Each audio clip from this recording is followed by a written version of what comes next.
कहते हैं दीवारों के कान होते हैं, पर अक्सर सिर्फ कान होते हैं, मुंह और आंखें होकर भी बंद रहते हैं। घर की चार दीवारों के बीच पनप रहे तनाव और दर्द को न देखते हैं न बयां करते हैं। चार दीवारों के बीच न सिर्फ इंसान का दम बल्कि पूरी रूह घुट जाती है। पर चार दीवारों के पीछे मिले तन पर घाव और दिल का दर्द दोनों अक्सर छुपाए जाते हैं।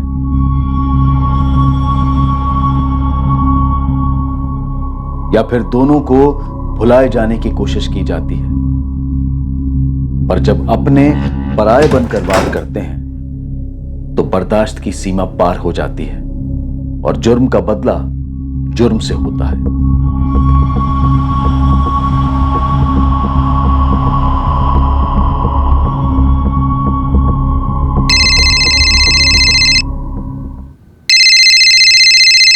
हाँ माँ, बस निकल ही रहा हूँ।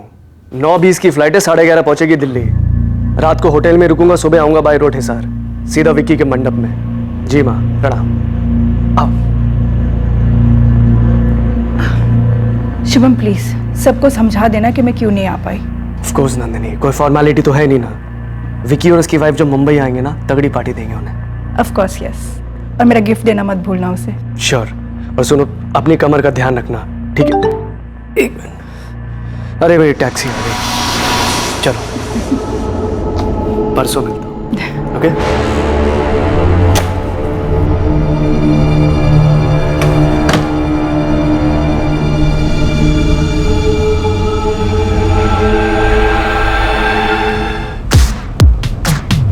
सर, आपने पुणे का एग्जैक्ट एड्रेस नहीं डाला है। एग्जैक्ट एड्रेस थोड़ी देर में मिलेगा, तब फीड कर दूंगा। तुम पुणे की तरफ चलते रहो और ये म्यूजिक बंद कर दो जरा। शुभम चौहान ने अपनी पत्नी नंदिनी चौहान को झूठ बोला था कि वो वाया दिल्ली हिसार जा रहा है, जबकि प्लान पुणे का था। पर शुभम चौहान को भनक तक नहीं थी कि किसी और ने भी एक और प्लान बनाया था, उसकी मौत का प्लान।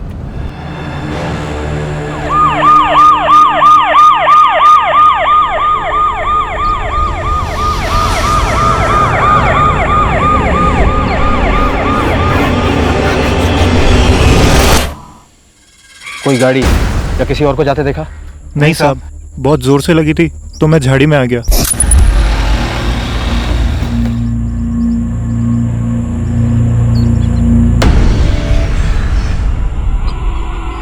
डर गया था मैं साहब, और मैंने तुरंत आप लोगों को फोन किया।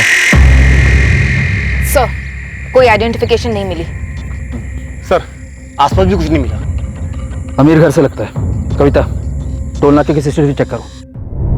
पहले गला काटा गया, फिर लाश पर स्टैबिंग्स हुई है। 16 स्टैब्स इन टोटल। किसी को भयंकर गुस्सा रहा होगा इस आदमी पर मंसूर, ये है कौन? कुछ पता चला? अभी नहीं, पर कपड़ों से बड़े घर वाला लगता है। इसके घर वालों ने मिसिंग कंप्लेंट जरूर दर्ज करवाई होगी।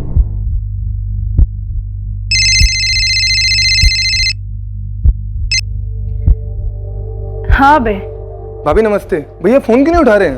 अरे पर शुभम को तो अभी तक पहुंच जाना चाहिए था। वही तो बात है, यहाँ विक्की की शादी भी हो गई है और भैया की कोई खबर भी नहीं है। बताओ।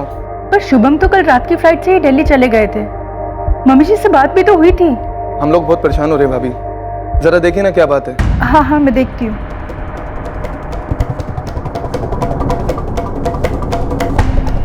The number you have called is currently switched off.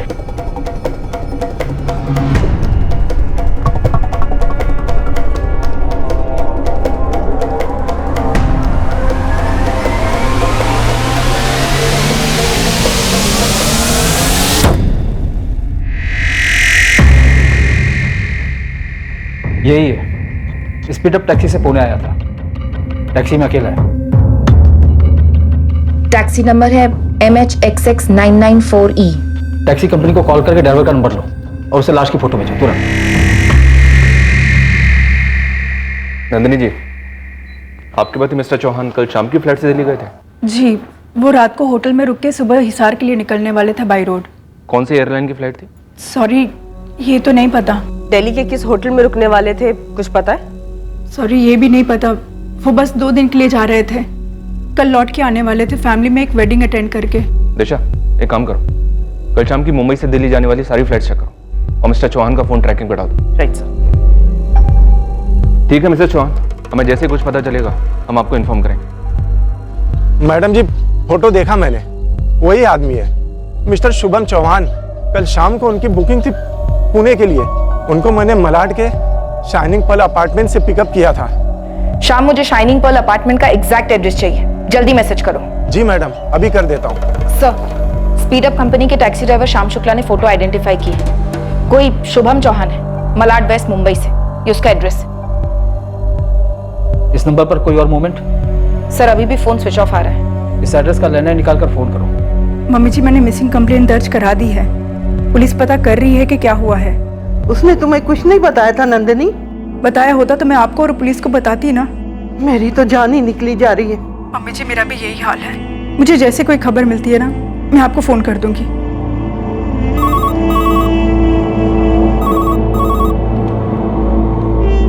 Hello, क्या ये शुभम चौहान का लैंडलाइन नंबर है? जी, मैं उनकी वाइफ नंदिनी चौहान बोल रही हूँ। आप कौन बोल रही हैं? पुणे पुलिस। हमें एक लाश मिली है मैडम।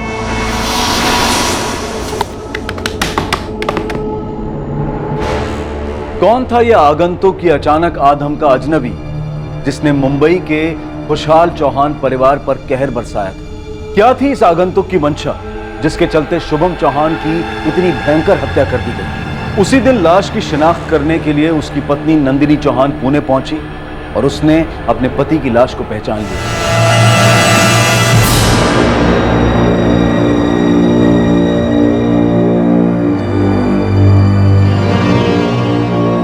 यही सवाल शुभम के छोटे भाई अभय और मां देविका का भी था, जो कि हिसार की एक वेल एस्टैब्लिश्ड बिजनेस फैमिली से थे।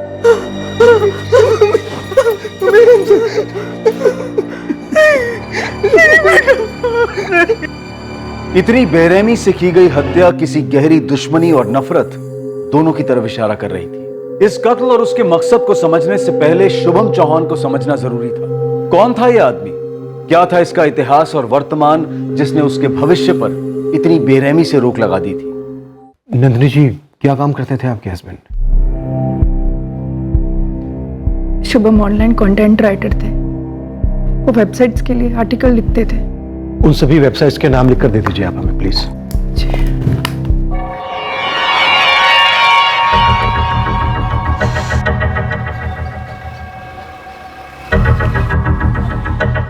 शुक्ला। हाँ पुलिस। हाँ मैडम, आप मुझे बता चुकी हैं कि शुभम चौहान की 8 अगस्त की कोई बुकिंग नहीं थी। आप मुझे ये बताइए कि कोई और बुकिंग तो नहीं थी किसी और दिन की? ठीक है, आप चेक कीजिए, मैं होल्ड कर। क्या? आप बुकिंग ऑर्डर मुझे तुरंत फैक्स कीजिए, राइट नाउ। कई वेबसाइट्स के लिए काम करते थे, फेमस वेबसाइट। जी हाँ, वो अपने काम में काफी अच्छे थे। काम को लेकर शुभम की किसी के साथ कोई अनबन, कोई इशू, कोई दुश्मनी? नहीं, शुभम ज्यादातर घर से ही काम किया करते थे। सर,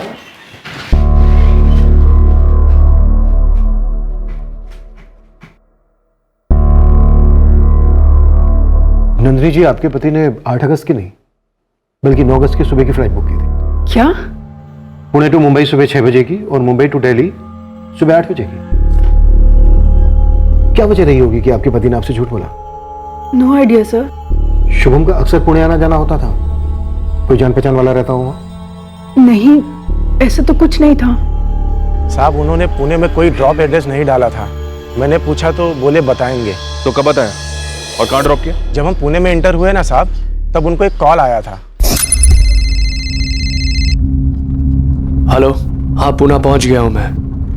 GTI कॉलेज क्रॉस किया है। कहाँ पर? अच्छा, आता हूं मैं। भैया, ये रोड के एंड से पहले जो लेफ्ट है वहां रोक लीजिएगा। जी। कितने हुए? उन्होंने कैश पे किया और वहीं रुके रहे। मैं चला गया साहब। उसे वहां रिसीव करने के लिए कोई नहीं था, बस ऐसे ही सड़क पर ड्रॉप कर दिया? जी साहब। अगर तू झूठ बोल रहा है ना, तो याद रखना, ये तेरी जिंदगी का आखिरी खाना होगा। शुभम घर से बहुत कम बाहर निकला करते थे। ये हिसार वाली शादी के लिए वो महीनों बाद मुंबई से बाहर जा रहे थे। उनकी दुनिया, उनका काम ही था, उनका कंप्यूटर। बिल्डिंग में किसी के साथ कोई झगड़ा या फिर कोई और पुरानी दुश्मनी? नंदिनी जी, आप ठीक हैं? दुश्मनी बिल्डिंग में नहीं थी, घर में थी, हमारे घर में। किससे? शौर्य, हमारा बेटा। वो उन दिनों कॉलेज के फाइनल ईयर में था। शौर्य, शौर्य दरवाजा खोलो and come out right now. Shaurya, मैं क्या बोल रहा हूं? Open the door. शौर्य, इतनी हिम्मत तुम्हारी, घर में ड्रग्स लोगे तुम? डैड, मैंने ड्रग्स नहीं लिए हैं। शौर्य, हाउ डेयर यू! तुम्हारी हिम्मत कैसी हुई अपने डैड पे हाथ उठाने की? मैंने हाथ नहीं उठाया। डैड झूठ बोल रहे हैं, मैंने ड्रग्स नहीं लिए हैं। Shut up! पहले भी मैंने तुम्हें ड्रग्स के साथ पकड़ा था। तुमने प्रॉमिस किया था कि तुम ये दोबारा नहीं लोगे। लेकिन अभी मैंने ड्रग्स नहीं किए हुए हैं। नहीं लिए तूने? तो ये क्या है? किसका है ये? नंदिनी, ये हार्ड ड्रग्स हैं। This is bloody serious. बकवास है ये। मैं हार्ड ड्रग्स नहीं लेता हूं, ये मेरा नहीं है। मुझे नहीं पता है कैसे ये मेरे बैग में आया। किसके है फिर? मेरे? तुम्हारी मॉम के? तुम्हारी बहनों के? शुभम और मैंने उसे काउंसलर के पास भेजा, रिहैब भी भेजा, पर नहीं, हर बार वहां से भागा आता और फिर ड्रग्स के साथ पकड़ा जाता। घर से पैसे भी चुराने लगा था। नंदिनी, मेरे वॉलेट से कैश तुमने लिया है? नहीं तो तारा, जिया, कितने लिए उसने? क्या फर्क पड़ता है? चोरी चोरी ही होती है। कुछ ही दिनों में घर से चीजें गायब होने लगी, फिर मेरे गहने। हम थक गए थे। नंदिनी, रोने से कुछ नहीं होने वाला। अब हमें एक हार्ड डिसीजन लेना होगा। क्या? शौर्य, तुम्हारे डैड तुमसे कुछ इंपॉर्टेंट कहेंगे, ठीक से सुनो और समझ लेना, ओके? क्या कहेंगे? देखो शौर्य, अगले 6 महीने में तुम 21 के हो जाओगे। तो तुम्हारी मॉम और मैंने ये डिसाइड किया है कि तुम सही में एडल्ट बनो। अपनी आजादी एंजॉय करो तुम, मगर खुद की कमाई से। तो आप लोग चाहते हैं कि मैं जॉब करूं? जॉब करो, ड्रग्स करो, जो करना करो तुम्हें, मगर अपनी कमाई से, अपने घर में। मॉम, आप लोग मुझे घर से निकाल रहे हैं? तुम्हें घर से कोई नहीं निकाल रहा। तुम्हारे डैड और मैं चाहते हैं कि तुम रिस्पॉन्सिबल बनो, दुनिया को एक्सपीरियंस करो, सीखो कि कितना मुश्किल होता है सरवाइव करना। इंटरनेट, इलेक्ट्रिसिटी, पानी, सबके बिल्स भरने पड़ेंगे। तब देखते हैं कहां से पैसे आते हैं तुम्हारे पास ड्रग्स के लिए, और टाइम कहां से मिलता है। भाई, भाई रुक जाओ भाई, प्लीज। भाई, भाई मॉम रोको ना भाई को प्लीज। डैड आप ये क्या कर रहे हैं? भाई प्लीज मत। डैड प्लीज भाई को रोको।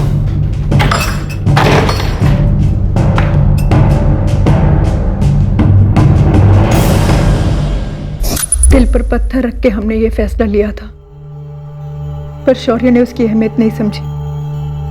अपने ही घर को बर्बाद करने की ठान ली थी उसने। इस वक्त कहाँ है शौर्य? करता क्या है? लास्ट सुना था किसी पिज्जा चेन में काम कर रहा है। मेरा फोन तक नहीं उठाता। और आपको लगता है शौर्य ने ही अपने डैड का मर्डर किया है? आपको उसका एड्रेस पता है? पेक्यूलर पिज्जा में काम कर रहा था, शायद वहां से एड्रेस मिल जाए। सर, टैक्सी ड्राइवर ने बताया कि शुभम को उसकी टैक्सी से जस्ट उतरने के पहले कोई कॉल आया था। नंबर फर्जी होगा, फिर भी कॉल रिकॉर्ड्स निकलवाओ और पेक्यूलियर पिज्जा कंपनी से शौर्य का एड्रेस लो, उठा के लेके आओ उसको। दिशा, इन सारी वेबसाइट्स पे बात करो, पता करो शुभम का किसी के साथ किसी तरह का कोई इशू था क्या? Okay sir. ये मिसेस चौहान कह रही थी कि शुभम पूरा टाइम कंप्यूटर पे काम करता था, तो हमें उसकी ऑनलाइन हिस्ट्री और हार्ड डिस्क स्कैन करनी चाहिए। राइट, लैपटॉप पे स्कैन करो, डिलीटेड हिस्ट्री के लिए फॉरेंसिक के पास भेज दो, और शुभम की बिल्डिंग में भी बात करो, उसके बारे में सारी जानकारी इकट्ठा करो। होती अजीब केस है, एक औरत अपने पति के मर्डर का इल्जाम अपने ही बेटे पे लगा दी। शौर्य, शौर्य दरवाजा खोल। शौर्य दरवाजा खोल। शौर्य दरवाजा खोल।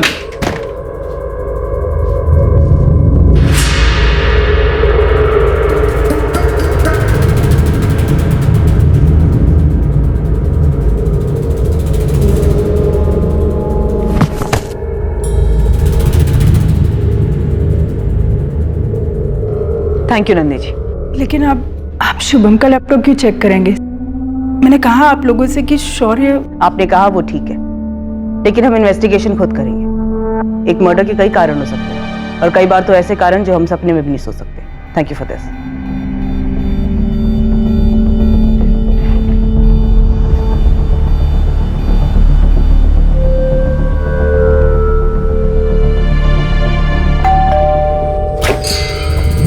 शौर्या, शौर्या, उठना यार, पुलिस आई है, बातचीत करना चाहती है, उठना।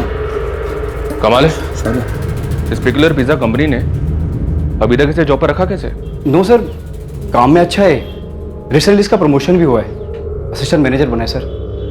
सर नॉर्मली ज़्यादा लेता नहीं है, पर 2 दिन से थोड़ा ज़्यादा कर रहा है। इसके डैड के मरने के बाद सेलिब्रेशन। नजर लग गई हमारी फैमिली को। पर आप हमारी नजर में नहीं लाई कि आपकी 2 बेटियां भी हैं। थी मेरी छोटी बेटी जिया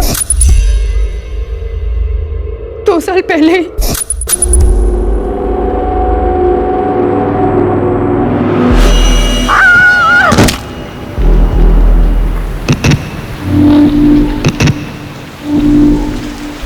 ये कहाँ हुआ था सुसाइड? उसके स्कूल के पास।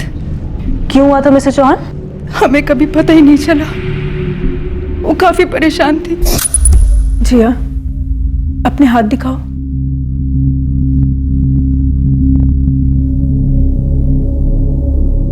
जिया, तुम दिन में कम से कम 30-40 बार हैंड वॉश करती हो और 8-10 बार शॉवर लेती हो। नहीं। कैसे नहीं बेटा? तुम्हारे वॉशरूम में 1 महीने का हैंड वॉश और शैम्पू 2 दिन में खत्म हो रहा है। ये देखो प्रूफ। क्यों बेबी, क्यों? मुझसे कंट्रोल नहीं होता।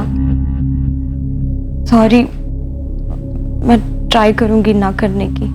बेटा आपको कोई बात डिस्टर्ब कर रही है क्या? स्कूल में कुछ हुआ है? देखो जिया, हमें बताना पड़ेगा ना आपको। मॉम और डैड आपकी मदद कर सकते हैं, प्लीज।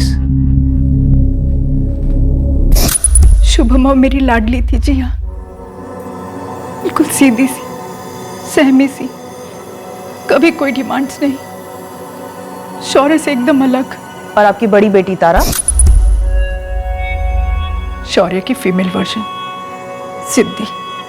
छोटी छोटी बात पर लड़ना। 2018 में अपनी मर्जी से अपने कलीग अभिषेक के साथ शादी कर ली और 1 साल के अंदर उससे लड़के वापस आ गए। क्या हुआ तारा? क्या हुआ? तारा, क्या हुआ बेटा? मैं अभिषेक को डिवोर्स दे रही हूँ। डिवोर्स? पर किया क्या है उसने? पागल मत बनो तारा, शादी डिवोर्स कोई बच्चों का खेल नहीं होता।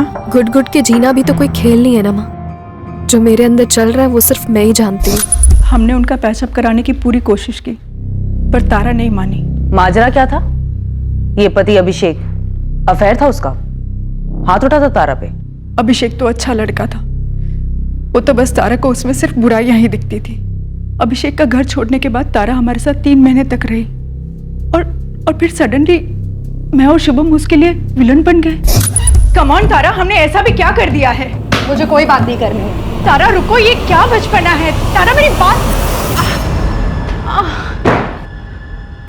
फोन नंबर चेंज कर लिया, कोई एड्रेस नहीं छोड़ा, 3 महीने से कोई कांटेक्ट नहीं। पर हुआ क्या था? वो ही जाने। हमने तो बस इतना कहा था कि अभिषेक के साथ खुद को एक और चांस दे, फिर से नई शुरुआत करे, पर नहीं, गुस्सा तो नाक की नोक पे रख के घूमती थी। अपने फादर के साथ कोई झगड़ा हुआ था उसका? अरे नहीं, शुभम से बेटर फादर तो इन बच्चों को मिल ही नहीं सकते थे। जैसे मैंने कहा ना आपसे, मेरी फैमिली को नजर लग गई। देखिए मुझे बिल्कुल अकेली।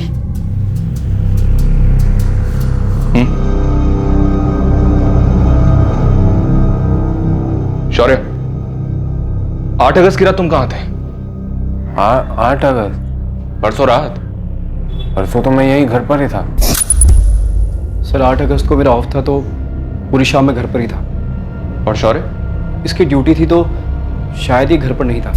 हाँ, मैं ड्यूटी पर था। नहीं थे? सर 8 अगस्त को शाम को 6 बजे से लेकर रात को 2 बजे तक मेरी ड्यूटी थी पेक्यूलियर पिज़्ज़ा में। दरअसल हम तीनों वहीं पर जॉब करते हैं। शौर्य की भी शिफ्ट थी सर, लेकिन इसने सीक लीव ली थी। हाँ, मेरी तबीयत खराब थी। कौन से हॉस्पिटल में थे? क्योंकि घर पर तो तुम नहीं थे। हॉस्पिटल? नहीं, याद है मैं मूवी देखने गया था सर। मूवी कौन सी थी? थिएटर कौन सा था? थिएटर यहीं पास में ही था। अगर तुम एक्टिंग कर रहे हो ना तो बहुत अच्छी एक्टिंग कर रहे हो, लेकिन अगर वाकई में तुम्हें परसों का दिन याद नहीं तो ये नशा तुम्हें बहुत जल्द खत्म करेगा। नशा यादें खत्म करता है, इसलिए करता हूँ। शौर्य चौहान ने ऐसा क्या किया था कि जिसकी यादों को भुलाने के लिए वो नशे का सहारा ले रहा था?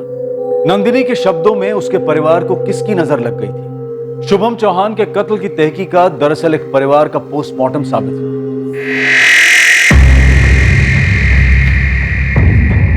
अब मैडम, कोई मुझे बताएगा मुझे यहाँ क्यों बुलाया गया है? अंदर चलिए, बताया जाएगा। तुम दोनों को भी बुलाया जाएगा, तब तक बाहर बैठो। मिसेस चौहान, आपने हमें बताया नहीं कि जिया की मौत कोई सिंपल सुसाइड केस नहीं था। ये रहे जिया के सुसाइड केस के पेपर्स। पर ये पेपर्स आपके पास कहाँ से आए? आपसे बात करने के बाद मैं कांदीवली पुलिस स्टेशन गई थी, वहां से जिया की क्लोजर रिपोर्ट ली। ये सब आप मुझे क्यों बता रही हैं? और जिया के सुसाइड का शुभम के मर्डर केस से क्या लेना देना? पुलिस ने सुसाइड एस्टेब्लिश किया, चार्जशीट फाइल की, लेकिन आपने उस चार्जशीट को चैलेंज किया, ये कहते हुए कि आपको अपने बेटे शौर्य पे शक है, उसके सगे भाई पर। मुझे सिर्फ इसलिए अरेस्ट किया गया क्योंकि मेरे सेलफोन का लोकेशन उस बिल्डिंग के बाजू का दिखाई दे रहा था जहां से मेरी बहन जिया कूदी थी। जब मॉम डैड ने मुझे घर से निकाला तब मैं मेरे फ्रेंड कार्तिक और असलम के फ्लैट में मूव इन हुआ। उन्होंने मेरी पेक्यूलियर पिज़्ज़ा में जॉब लगवाई। 1 साल के प्रोबेशन के बाद मैं कंफर्म हुआ था। मुझे खुश होना चाहिए था, लेकिन जिया की सुसाइड को लेकर काफी डिप्रेस था। अरे सर क्या कर रहे हैं? सर कहां लेके जा रहे हैं? सर हाथ में ऐसे सर किधर लेके आओ?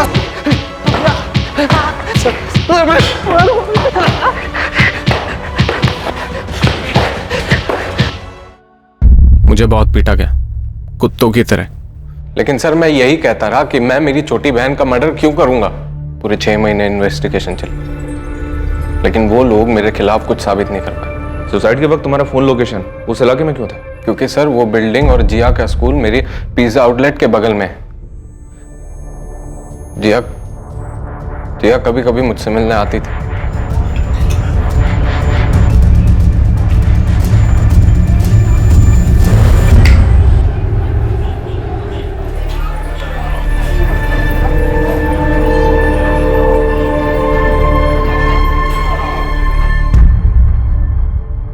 मिसेस चौहान, मैं आपसे कुछ पूछ रहा हूं। आपने अपने बेटे शौर्य पर शक क्यों किया था? क्या जिया ने आपसे शौर्य के बारे में कभी कुछ कहा था? कोई झगड़ा हुआ था दोनों के बीच में? तो तुमने पता लगाया कि तुम्हारे माँ बाप ने तुम्हारा नाम क्यों लिया था? माँ ने लिया था, बाप के कहने पर। क्या मतलब? बेमतलब कारो। नफरत थी मेरे डैड को मुझसे। मॉम पुलिस ने केस क्लोज कर दिया है। मेरे खिलाफ कोई सबूत नहीं मिला उन्हें, और मेरा गुड लक कि कंपनी ने मुझे जॉब से नहीं निकाला। बस प्लीज मैं ये चाहता हूं कि आप डैड से बोलें कि वो वहां जाकर मेरे बारे में कुछ अफवाह न फैलाएं। Just leave me alone. मैं यहां पर दोबारा कभी कदम नहीं रखूंगा। बस एक बार ये जानना चाहता हूं कि चलो डैड तो मुझसे नफरत करते हैं, लेकिन आपको ऐसे कैसे डैड ने ब्रेन वॉश कर दिया? मुझे और तुम्हारे डैड को बहुत दुख है कि ड्रग्स ने तुम्हें क्या से क्या बना दिया, और इसके लिए हम रिस्पॉन्सिबल भी हैं। बट प्लीज अभी के लिए तुम यहां से जाओ, आगे तुमसे कोई बात नहीं करनी है। सच क्या है तुम भी जानते हो और हम भी। क्या था ये सच मिसेस चौहान जो आपको शुभम को पता था और शौर्य को भी पता था? मैं उसके बारे में बात नहीं कर सकती। नंदिनी जी, क्या शौर्य जिया को गलत तरीके से? तुम्हें कैसे पता चला शुभम? क्या तुमने कुछ देखा था, कुछ सुना था, या जिया ने खुद तुमसे कुछ कहा था? डायरेक्टली कुछ नहीं कहा था उसने, मगर उसकी डेथ से कुछ ही दिन पहले एक रात मेरी बात हुई थी उससे। रिया, अरे अब क्या हुआ? ये लो बेटा, दूध पियो और मुझे बताओ क्या हुआ है। डैड हेल्प कर सकते हैं आपकी। ये दूध गिरा दूं तो वापस ग्लास में नहीं डाल सकते ना? कुछ वैसा ही है, छोड़िए। आपसे एक क्वेश्चन पूछूं? हाँ पूछो ना। जब कोई आदमी ड्रग्स करता है तो क्या वो भूल जाता है उसकी मॉम कौन है, सिस्टर कौन है? क्या वो जानवर बन जाता है? एज पेरेंट्स हम फेल हो गए नंदिनी। जिया हमसे कुछ कहना चाहती थी मगर कहने से पहले ही चली गई। शायद शौर्य ने उसको धमकाया हो या शौर्य ने उसको कुछ कर दिया हो।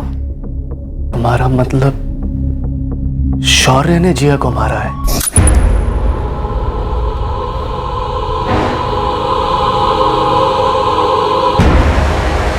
आजा जिया। भाई, आपने मुझे यहाँ क्यों बुलाया है? कुछ बोलिए तो। कह रही थी मम्मी डैडी को बताएगी। आप अगर ये सब बंद नहीं करेंगे तो मैं बोलूंगी। मुझे गंदा लगता है भाई। अब नहीं लगेगा।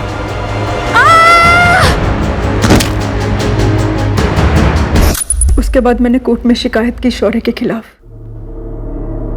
मेरे अपने बेटे के खिलाफ जो इतना गिर चुका था।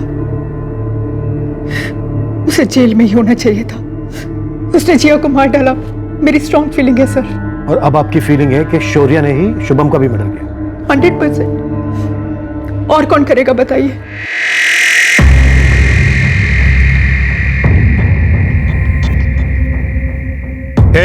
चलो तुम दोनों, और सुन, गलती से जाके टॉयलेट में नशा करेगा ना, वहीं फ्लश कर डालूंगा, समझे? तुम लोग भी नशा करते हो? मैं कभी कभी। ये नहीं करता सर। पर सर इस मर्डर में हमारा कोई कनेक्शन नहीं है सर। अटेम्प्ट टू मर्डर का तो है ना। तुम लोग पिज्जा बनाते हो, इतना तो पता ही है कि पिज्जा बनाने से पहले काफी तैयारी पहले से करके रखनी पड़ती है, फिर उसको सजाकर ओवन में डाल दिया जाता है। जी सर। हमारा भी कुछ ऐसा ही है। तुम तीनों को उठाने से पहले थोड़ी तैयारी हमने भी करके रखी। साहब, ये जो आपका शुभम चौहान है ना, वो जहाँ रहता था शाइनिंग पल अपार्टमेंट, उसके पास एक रास्ता है। वो सुनसान रास्ता जो पीछे की तरफ जाता है? जी मालिक। तो वहाँ चरसी मंडली बैठती है। और ये लड़का शौर्य भी चरसी है। तो उनमें से एक चरसी ने टिप दी कि करीब 2-2.5 साल पहले दिसंबर 2016 में इस शुभम चौहान पर उसी रास्ते में कोई हमला हुआ था। दिसंबर 2016 में 3 नकाबपोश लोगों ने हमला किया था शौर्य को उसके अपने घर से निकाले जाने के बाद, जब वो तुम दोनों के साथ रहने आया था। सर, दरअसल शौर्य अपने डैड से नफरत करता था और उन्हें चोट पहुंचाना चाहता था। दरअसल सर हमारा इरादा उनको चोट पहुंचाना था, मर्डर करना नहीं था सर। बस सर, हम शौर्य की बातों में आ गए थे। उसे एक टाइम सर, सिर्फ उसे एक टाइम।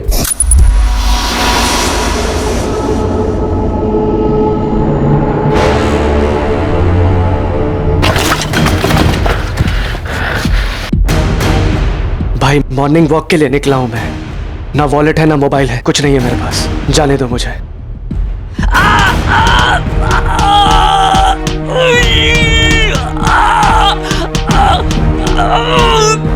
शौर्य, चल आजा, बहुत हो गया।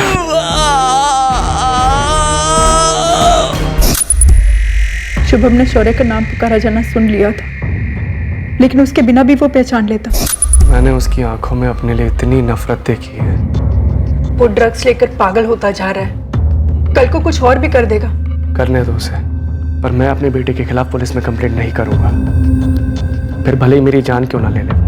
काश उस दिन टांग की जगह सर फोड़ दिया होता डैड का, मार दिया होता, जो तुमने अब कर दिया है ना।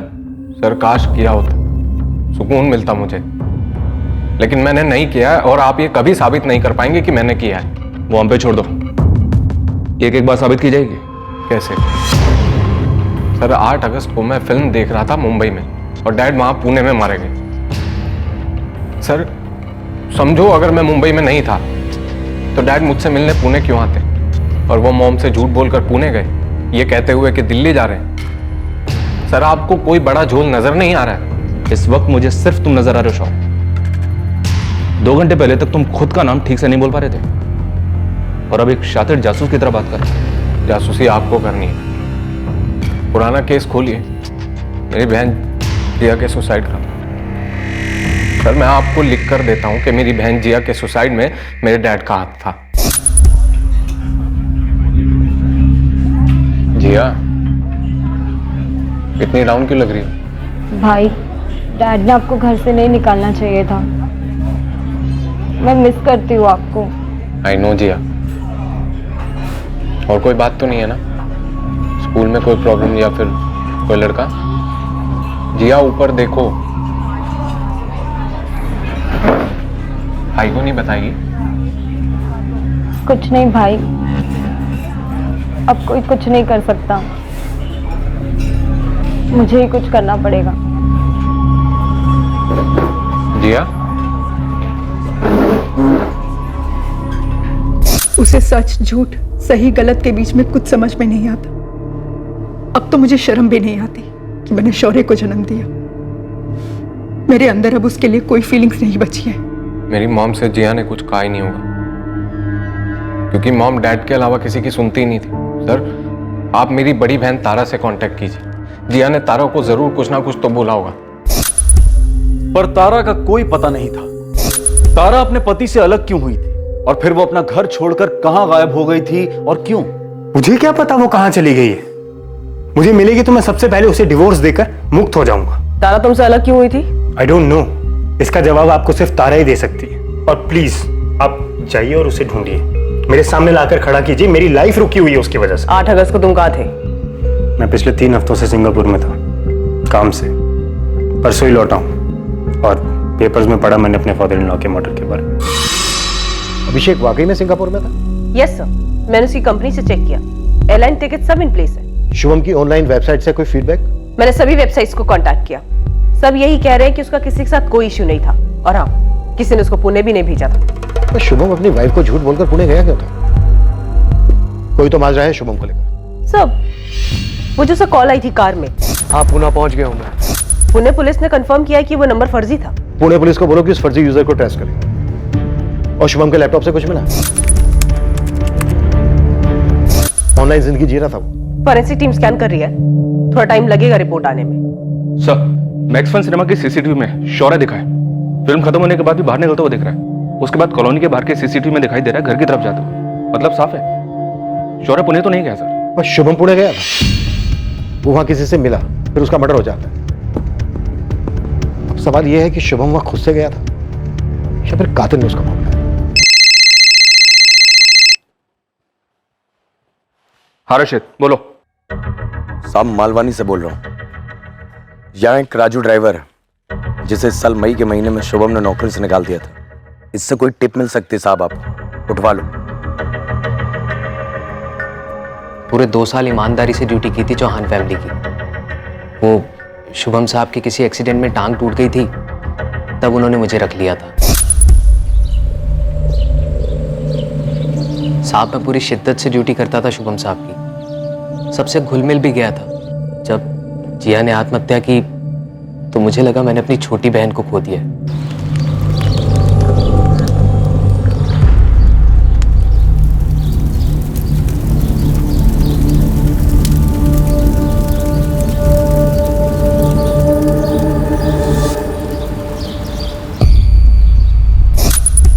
मैं अपने आप को उस फैमिली का मेंबर समझने लग गया था सर। नंदिनी मैडम और तारा के साथ काफी घुल मिल गया था।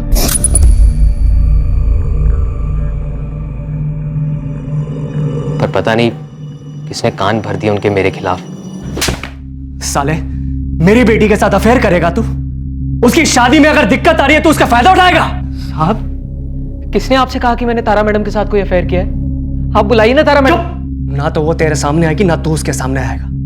नंदिनी इसके जो पैसे बनते हैं इसके मुंह पे मारो, निकालो उसको यहाँ से। आप कुछ बोलिए ना साहब को, जरूर आप लोगों के कान भरे हैं किसी ने। मैडम आप तो जानती हैं कि मैं ऐसा नहीं हूं। देखो, अच्छा यही होगा, अपना हिसाब बताओ, लो और निकलो यहाँ से। सुन, मेरी फैमिली मेरे लिए बहुत जरूरी है। मैं किसी बाहर वाले को उसे नुकसान नहीं पहुंचाने दूंगा। निकल यहाँ से। अरे सर, मुझे कैसे पता? उस दिन के बाद मैंने डायरेक्ट पेपर में पढ़ा साहब के बारे में। तुम पहले कहाँ काम करते थे, अब क्या करते हो, और तुम हो कहाँ से? मैं लखनऊ से हूँ। मैंने BA फर्स्ट ईयर तक पढ़ाई की है। यहाँ मुंबई काम की तलाश में आया था। 4 साल हो गए, कोई ढंग का काम नहीं मिला, इसलिए पैसे के लिए ड्राइवर की जॉब पकड़ ली। ये शौर्य को जानते हो तुम? लेकिन सिर्फ नाम से, कभी मिला नहीं। सुना था ड्रग्स के चक्कर में घर छोड़ दिया उसने। अपनी सारी डिटेल्स यहाँ लिखो। शुभम सर के मर्डर में मेरा कोई हाथ नहीं है सर। हाँ, बुरा जरूर लगा था मुझे जब जॉब से निकाला गया जलील करके। उससे ज्यादा बुरा तो तब लगा जब मैडम ने भी मुझ पे विश्वास नहीं किया।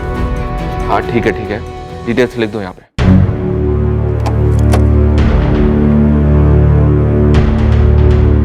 नंदिनी जी, पहले आपने हमें जिया के बारे में नहीं बताया, फिर आपने हमें अपने ड्राइवर राजू के बारे में नहीं बताया। हमसे इतनी इंपॉर्टेंट इन्फॉर्मेशन छुपाने का कोई खास कारण? नहीं, छुपाने जैसा कुछ नहीं है, बल्कि घिन की वजह से नहीं बताया। आपकी फीलिंग्स अपनी जगह है नंदिनी जी, लेकिन ये इंपॉर्टेंट इन्फॉर्मेशन है। क्या कोई और बात है जो घिन की वजह से आप हमें नहीं बता रही हैं? नहीं, कुछ नहीं, पर अफेयर था। मुझे और शुभम को इतनी शर्म आई हमारी बेटी पर।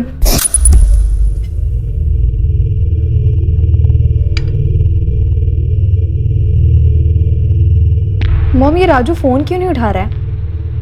आज मुझे जॉब इंटरव्यू के लिए जाना है। उसने छुट्टी उट्टी ली है क्या? नहीं। तारा, मैंने राजू को जॉब से निकाल दिया। क्यों? क्योंकि तारा, बेशर्मी की हद होती है।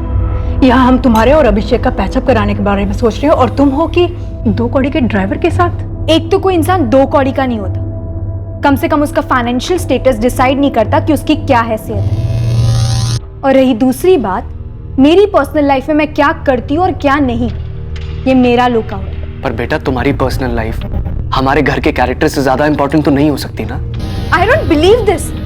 आप दोनों मुझे कैरेक्टर का लेक्चर दे रहे हैं। घर का कैरेक्टर कहाँ है? घर कहाँ है? शौर्य कहाँ है? जिया, ये घर कोई घर है? और 3 महीने बाद तारा घर छोड़कर चली गई। तारा रुको, ये क्या बचपना है? तारा मेरी बात। अफेयर था? पक्का था? या किसी और ने आप दोनों को बोला था कि अफेयर था?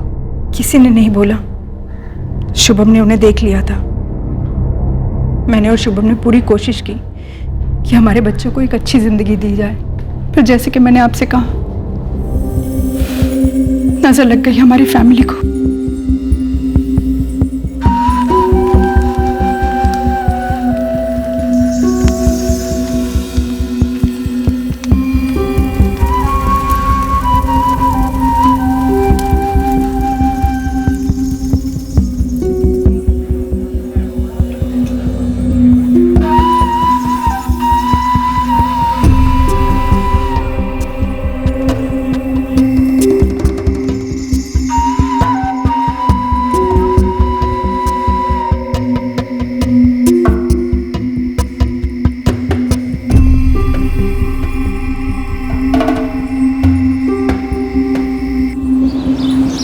अबे, क्या पुणे में कोई तुम्हारा रिश्तेदार वगैरह है जहाँ शुभम गया हो? जी नहीं, हमारा कोई रिश्तेदार पुणे में नहीं रहता। जब शुभम हिसार में था या जब दिल्ली में जॉब कर रहा था, कभी किसी ने उसे जान से मारने की धमकी दी हो या किसी क्रिमिनल से पाला पड़ा हो अतीत में? जी नहीं, कभी नहीं। शुभम का एक अतीत तो था जिसकी पुलिस को उस वक्त कोई जानकारी नहीं थी। साथ ही शुभम का एक छुपा हुआ वर्तमान भी था जिसकी पुलिस को ही नहीं बल्कि उसकी फैमिली को भी भनक नहीं थी। तारा की खोज ने शुभम के वर्तमान और अतीत दोनों का पिटारा खोला।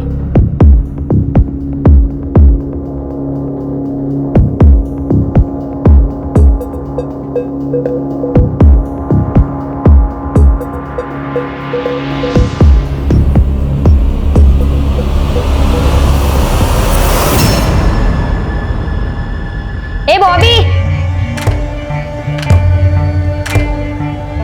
जी डोली मैम। बॉबी क्या है ये?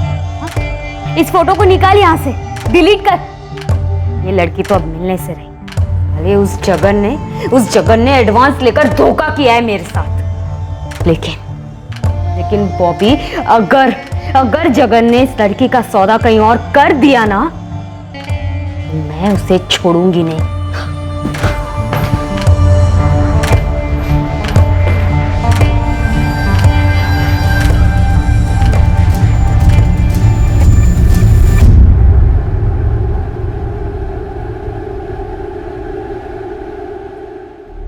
राशिद, वो तुम्हारी तारा चौहान जिसे पुलिस ढूंढ रही है, वो मेरे सामने है।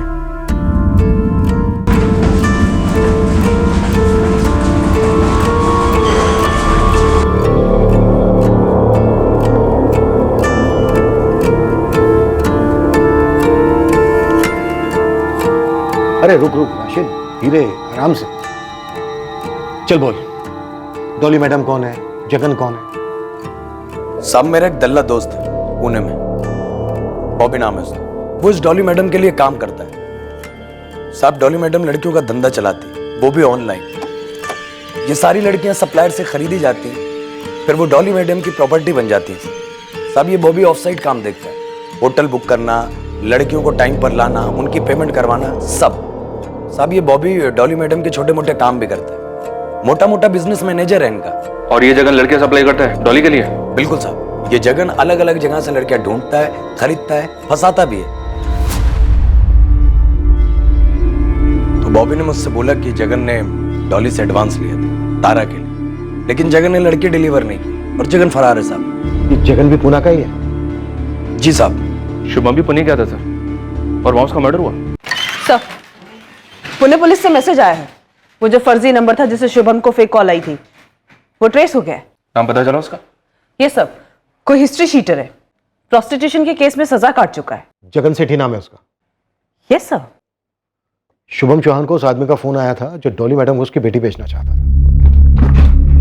How possible? उसकी अपनी सगी बेटी? Inspector Saurabh Rawat, Malad police station. Inspector Rawat, मैं एक्स एसीपी राघव कुमार बोल रहा हूँ। 10 साल पहले मैंने पुलिस फोर्स से अर्ली रिटायरमेंट ली थी और तभी से मैं अपनी प्राइवेट डिटेक्टिव कंपनी चला रहा हूँ। जी राघव साहब बोलिए, क्या सेवा कर सकते हैं आप? सेवा तो दरअसल मुझे करनी है तुम्हारी, शुभम चौहान मर्डर केस को लेकर। राघव साहब, आप हमें शुभम चौहान मर्डर केस की टिप दे रहे हैं? दरअसल 9 साल पहले का मेरा एक केस था। जब मैंने शुभम चौहान के मर्डर के बारे में पढ़ा तो सोचा आपको फोन करूं। देखिए, ये जो तीनों बच्चे हैं, तारा, शौर्य, जिया, ये शुभम के अपने बच्चे नहीं हैं। शुभम इनका असली पिता नहीं है। व्हाट? शुभम चौहान, शौर्य, तारा, जिया इनके सगे फादर नहीं थे? बिल्कुल।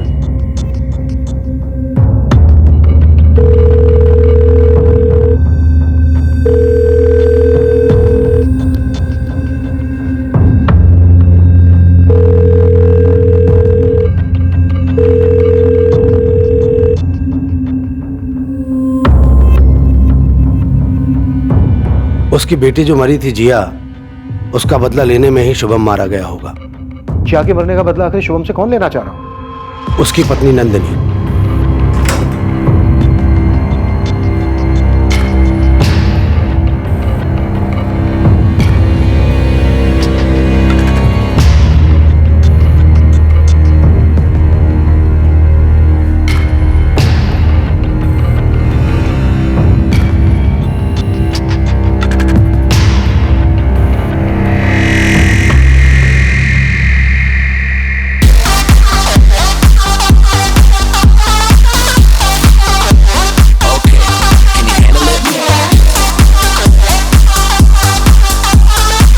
हमेशा निशाना बनाया था साले पे, लेकिन निशाना किसी और का लगा। लेकिन क्या लगा बॉस?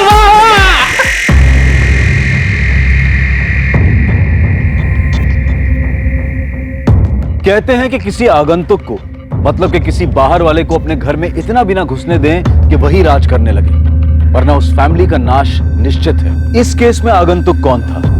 ड्राइवर राजू या तारा का पति अभिषेक, या ड्रग्स से चूर हुआ खुद को भूल चुका शौर्य जो घर वाला होकर भी बाहर वाला हो गया था। इस केस की तहकीकात घर की 4 दीवारों में उबल रहे उस तनाव को, उस चौंकाने वाली, दुखद और भयंकर किस्म की सच्चाइयों को टटोलने वाली थी, उन पर रोशनी डालने वाली थी। जहां पीड़ित और पीड़ा अक्सर गुमनाम और पर्दे के पीछे रहते हैं, दर्द का घूंट पीते रहते हैं। कल रात 11 बजे इस केस के दूसरे और आखिरी भाग में देखिए कि किस तरह से जिया की मौत से शुभम के मर्डर का ताल्लुक था, और क्या जिया की मौत सुसाइड थी या फिर कुछ और। अब मैं अनूप सोनी आपसे विदा लेता हूं। कल रात 11 बजे आपसे फिर मुलाकात होगी एक और नए केस के साथ। और याद रखें, क्राइम और आपके बीच में सिर्फ इतना फर्क है कि आप कितने सतर्क हैं। सतर्क रहें, सुरक्षित रहें। जय हिंद।